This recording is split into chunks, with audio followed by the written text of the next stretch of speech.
Oh, by the way, a certain actress is going to be in the movie that you don't like. Ah! And guess who she's going to be playing as? I know.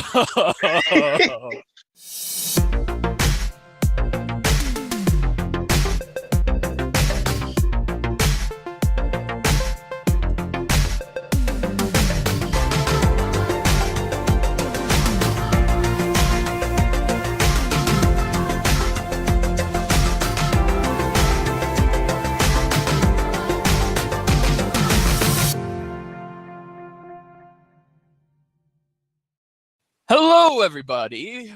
My name is the Jedi Bender, and welcome back to another Honest Thoughts. Since this month has been a chaotic month, and since we are in the process of the Dark Knight's 80th anniversary, can't believe it's been 80 years, I decided it would be an interesting time to talk about a new animated feature that is coming out this summer that features both the Caped Crusaders and the Heroes in a Half Shell, Batman versus the Ninja Turtles. The trailer dropped last week as we are recording this, and I thought for this one, it would be good to get none other than my best friend, my editor, and fellow Turtles expert, Duo Dreamer. Hey guys, what's up? Welcome, Duo. Welcome. This is kind of a world's finest because for those of you who don't know, I am a huge Batman fan. I have been for 20 years, and Duo Dreamer is a huge TMNT fan. So it's kind of like, okay, for this particular one, you have to take those two minds and put them together in this video. This is something that we have been waiting 30 years to happen for both of these franchises and characters to come together in animated form, because for those of you who remember, we got the first two epic crossovers with these characters in the IDW and DC comic, which came out in 2015, and I believe later on in 2016 or 17, and they were epic. Yes. It was a dream come true. Yes, absolutely. If you have not read these comics, please go read them. They are phenomenal, amazing. Words cannot describe it. Yeah, I recommend getting the graphic novel so that way you don't have to have all six laying around. All in one. It's a great read. And the art style is wonderful, man. Oh, yes. Oh, my God. Like, it is. It's the most beautiful thing ever. I love the art. I love how it just paints these two different worlds coming together. It's wonderful. So yes, as you can tell, we've both read the comics. We love the comics. So now we're finally getting the animated feature. And right off of the bat, let's just go ahead and dive right into it. So the first thing I really am intrigued by is that it doesn't look like they're going to go to Gotham City via another dimension. It feels like Gotham City and New York are in the same universe. I've read rumors about a supernatural bat creature in Gotham, but I assumed it was an urban legend. Now, why would Donatello bring up Gotham City if in his world, Gotham City does not exist? When I first heard that from the trailer, I was like, wait a minute. It's like I thought it was supposed to be in different dimensions. How would Donatello know about a bat creature? So I figured, maybe they're gonna take some liberties with it, and because I think maybe the whole dimensional thing is gonna be a little bit complicated for a movie, maybe because there are lots of stuff to talk about.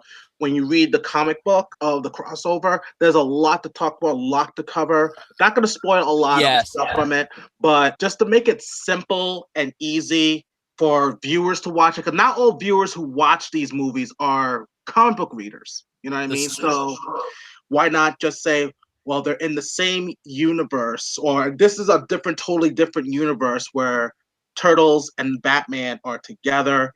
So why not try that instead? Yeah, no, exactly. The only time I could see them dimension hopping is if this were the Batman animated series and 2012 Ninja Turtles crossing over, which maybe if this film does good, maybe we will get that, because then I think you could have them dimension hop, because then you don't have to explain much with that. It's like, okay, it's the Batman animated series and 2012 Turtles. That's all you need. But for this one, I don't mind that they're taking liberties and giving this its own universe, because like Duo Dreamer said, if they were to just go with dimension hopping, then those people who haven't read both the IDW Turtle comics or, say, the New 52 or Rebirth Batman line, you would have a lot to catch up on, and it would kind of feel overwhelming. So simplifying it, I think, is good in the long run. And they had done a little bit of changes. Like, one of them is Batgirl is going to be in the movie, which Batgirl was not in the first ever crossover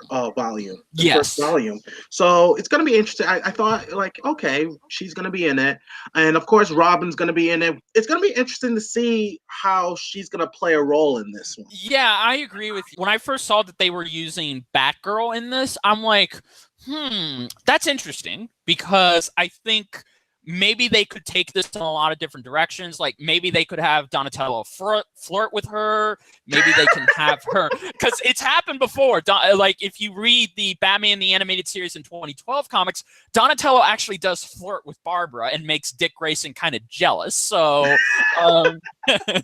so in here, I'm curious, would they do that? Or maybe Barbara could just, assist, come up with some interesting ideas on how to help them. I don't know. The sky's the limit for what Barbara's role could be in this. I mean, maybe it'd be cool if Barbara and April actually get a cool action scene together. Yes, I don't know. That would be awesome. Yeah. Yes, I that would. Some people may thinking, like, wait a minute, April can fight? Is it? Yes, she can. She was trained by Splinter after they meet. So yes. she is a good exactly. martial artist in her own right now. Exactly, yes. There's also other characters that's going to be shown in this crossover movie. Like, Casey Jones is going to be in it. Of course, you're going to have the Rogues Gallery of Batman going to be in it, like Penguin, Mr. Freeze, Killer Croc. And I'm like thinking, wait a minute, Leatherhead and Killer Croc? Yeah. Really? Yeah, Leatherhead's going to be in it. So you're going to see alligators probably fighting each other in this one. Yeah, exactly. Holy shoot.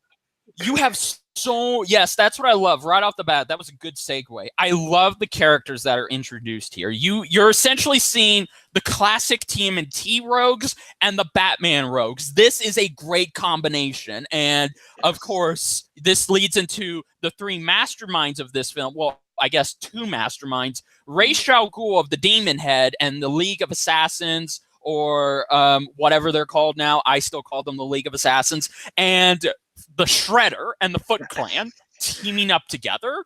And it's kind of weird, though, with Ra's al Ghul's character, because a lot of people will think of him as, like, he's just a full-blown villain. He's one of those villains that thinks that he's doing the right thing for the world. Yeah. And he was trying to get Batman on his side. But yeah, exactly. It was just kind of weird to me that Ra's al Ghul and Shredder teaming up. And Shredder doesn't have a good bone in his body. But no, it's still going to be interesting. It's still be interesting to see, because Shredder has something that Ra's al Ghul is interested in, and that is the mutagen. Yes, exactly. And of course, that leads into a third factor in this, the Joker, who is voiced by Troy Baker, one of the many people he's playing. And if you've read the comics, you know exactly what Joker's role in this is. But I'm curious, because in the trailer, they say, both Ra's al Ghul and Shredder say, the man who will help us bring destruction to the city is right behind that door. So does this mean that they're going to give Joker much more higher role than they did in the comics? Because if they do, I think that'll be interesting. With Ra's al Ghul, he's all about order, bringing balance to the world and wiping out, all of these things he sees as crimes and destroying the population. With the Shredder, he just wants to take over the world. He wants to destroy anything that's in his path. And with Joker, he just wants to create chaos for the sake of chaos. So when you take, so all three of these elements, I think would be very interesting to see. And I'm excited to see how they execute it. If they just diminish Joker's role like they did in the comics, I would be okay with that. But if they give him an even better role, I'm excited to see what that could be. With something like this, you have to give Joker more screen time, because this is an epic crossover. And yes, I was exactly. a little bit about, when I read the comic, that he had like a small role and there was like no real big, huge role for him. No, exactly. The more you use, Joker is not one of those characters that you use in a small capacity. When the Joker is involved in a Batman or any crossover story, you have to use him. You have to take his character and really give him the spotlight. So I'm hoping that's what they do here. But if not, I'll be okay with it. It's just, okay, it's the Joker. You want to see how he fits into this. Now we need to talk about our heroes, both the Turtles and Batman, because, oh my God, do they look amazing? I thought they look. Here's the thing about the Turtles look. I've heard people complaining about how the Turtles look, and being a Turtle fan myself, I don't have any issues of how the Turtles look, as long that it represents their personality. And if you notice with the Turtles look, they all have different physical features. You see Raphael a little bit bigger and bulkier than the other Turtles, because we know he works out and he's actually the strongest of the four brothers. Exactly. You see like Donatello's a little bit slender, because you know he always hit the books and stuff, so he doesn't do a lot of like weight training or anything like that, so it fits well. Michelangelo looks like happy and very, you know, spunky a little bit, because that's his personality. And Leonardo, I would say well balanced in my opinion. Like he's well balanced, but you can tell he's disciplined and stuff, so it brings out their different personalities in my opinion. And of course they have different skin colors, which is pretty much classic comic book, or classic actually the Ninja Turtle toys, actually it's very classic. Exactly. So but I know some people were like kind of like, they look kind of ugly and stuff like that. And like, listen, I tell fans, I'm like, have you ever read the original Mirage Studio comic books? They say no. Then do not complain about how they look. I understand we have this whole thing about how they look from the 80s version to the 2003 to even now and all that stuff, but I don't mind. Like, the thing is, how do we know what a real Ninja Turtle looks like? You know what I mean? And I always say that. I always say that to people. And like I said, for their different physical features, it complements their own personalities, where you can tell them apart even without their bandanas, because usually it's the bandanas you can tell them apart. But if you take the bandanas off, and just by listening to them, just by seeing them, you know who is who. Absolutely. I completely agree with that. I don't have a problem with how they look. I mean, the only thing that kind of, bugs me a little is Donatello's derpy eyes. I really wish, I understand. I really wish they would have given him a different eye color. But either way, for those of you that say they look ugly and they don't look right, go back and watch the Michael Bay 2014 film. They were trying, the designers were trying way too hard to make them distinct, and they completely overblew it. But here, it's more simple. It's better to tell them apart physically in their attributes than just giving them random accessories all over their shells and their heads and saying, look, they look different because they're wearing this and that. It's like, no, it's always better if you can tell the Turtles apart just by changing up their bodies. And I am happy that they're doing that. And bear in mind, they still look better than the 2018 Turtles, because ooh boy, those Turtles, the execution on paper was good.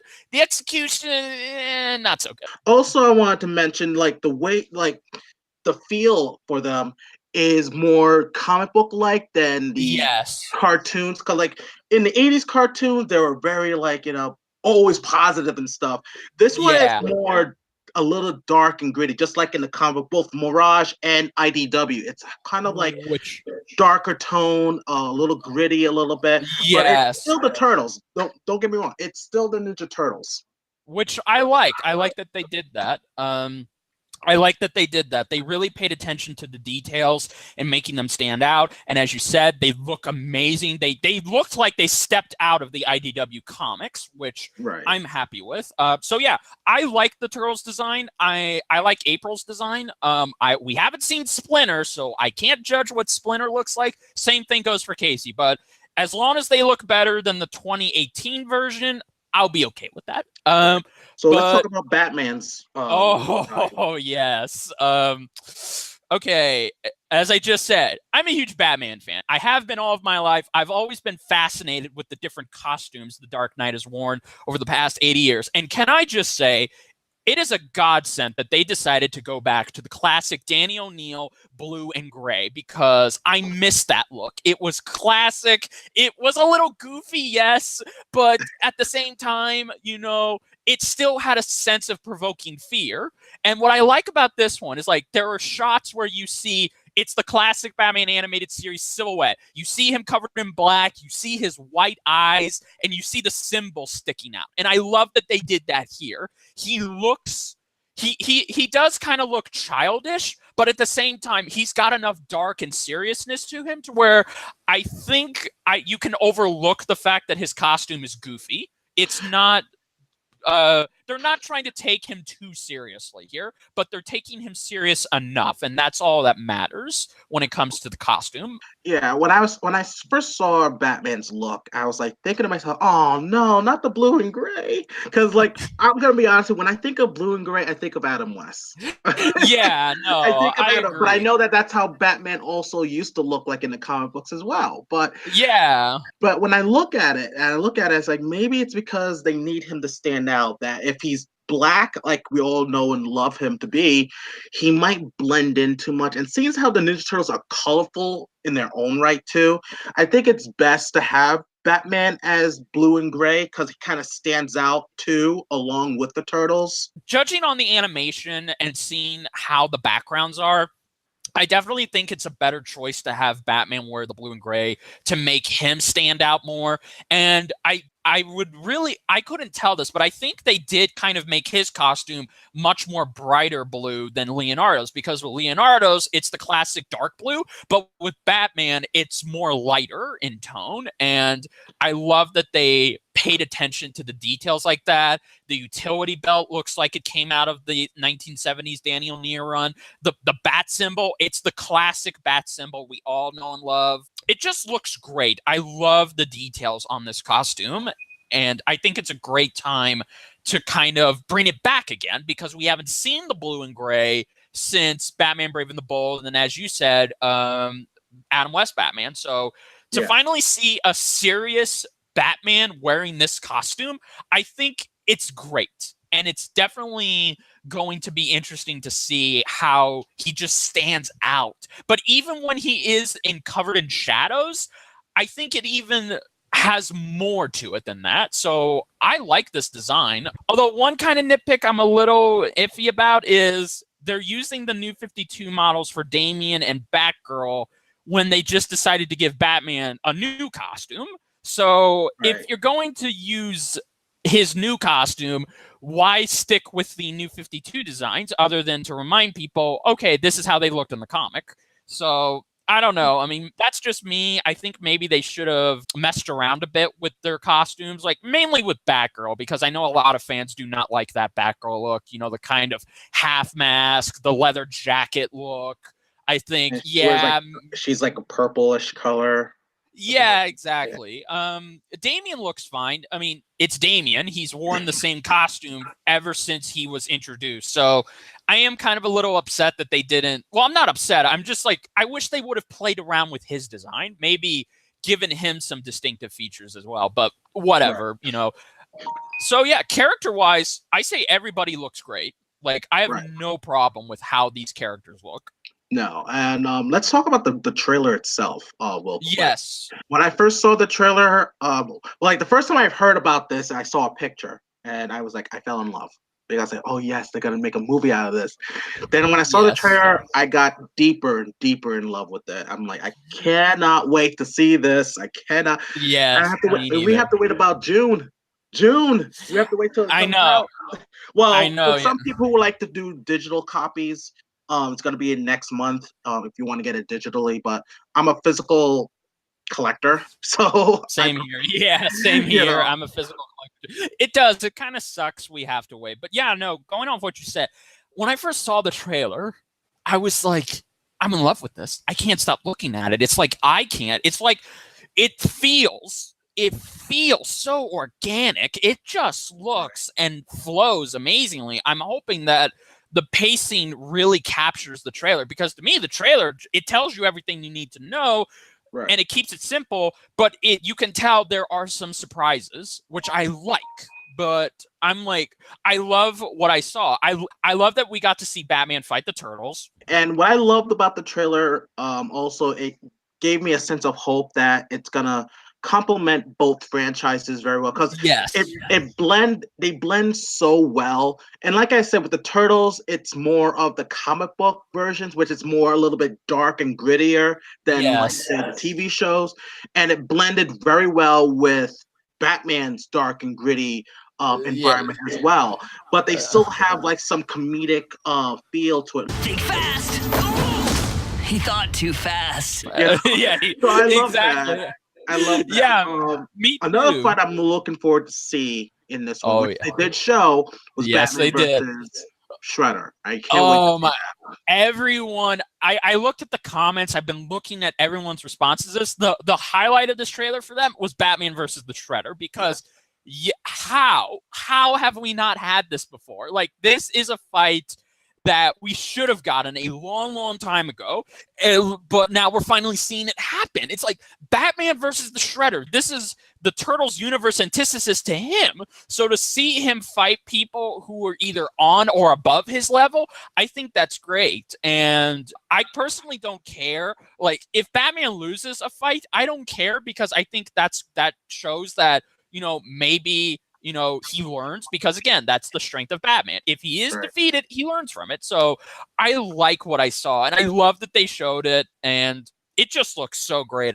And also to what you said, they do complement each other. I think we are going to see some great comedic moments between them, especially with Batman, Mikey. And definitely for the villain side, Bebop and Rocksteady is going to be in there, so definitely we're going to see some comic relief.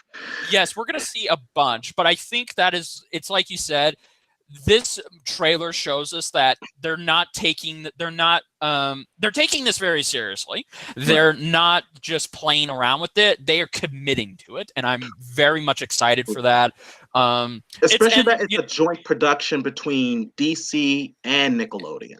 Yes, two companies that I never thought could team up together, because Nickelodeon these days, they're kind of they're a little shaky. So to finally see them be like, okay, yeah, sure, we can do this. I think, okay, that's great. So this isn't just a great pairing character-wise. This is an actual great pairing in real life-wise, because again, Warner Brothers and Nickelodeon at the time, back in the early 2000s, they were rivals. Nickelodeon and Cartoon Network, you never would have thought these two could team up together. So it makes you wonder now, if it comes out on television, like, who gets to show it? Who gets to show it up? Agree, Cartoon Network or Nickelodeon? Well, that's a fight that I'm going to have to wait and see to watch. But yeah, no, I completely agree with you.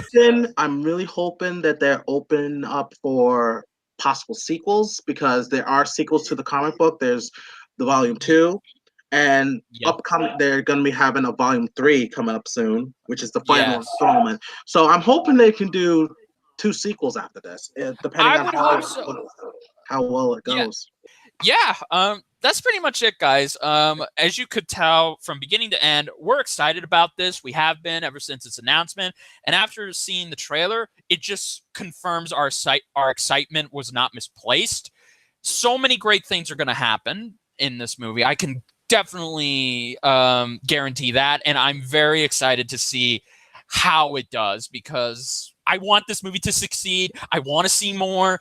And I just want so many great things to come out of this pairing. So hopefully it does. And so if you want to check it out, then go pre-order it. You can pre-order it digitally. It'll be out May 14th, and it'll be out this upcoming June on physical media. So I know that's a long way, but just think about it like this. We've been waiting over 30 years for this crossover. I think we can wait a couple more months. Yes. So that was pretty much it, guys. I hope you enjoyed this honest thoughts with Duo Dreamer. We're both happy to do this, and think of this as a way of us making up for not doing a death battle prediction. I apologize about that. That's on me. But don't worry, we'll do one next time. Don't worry. And I just hope you guys enjoyed this video. If you did, then give it a like. you're new to my channel, hit that subscribe button. I love to have you. You want to stay up to date? Hit that little notification bell. And please also too, if you haven't already, which I can't believe if you have, go support Duo Dreamer. You know, go to his channel, check out Battle Mode, check out his reactions. He does a lot of great stuff. And both of us have some great content coming down the pipeline. So thank you all so much for watching this. And until then, we will see you guys next time. So this is, of course, the Jedi Bender saying, go be here, my friends. And this is Duo Dreamer, always saying to dream big. See you guys. Bye, guys.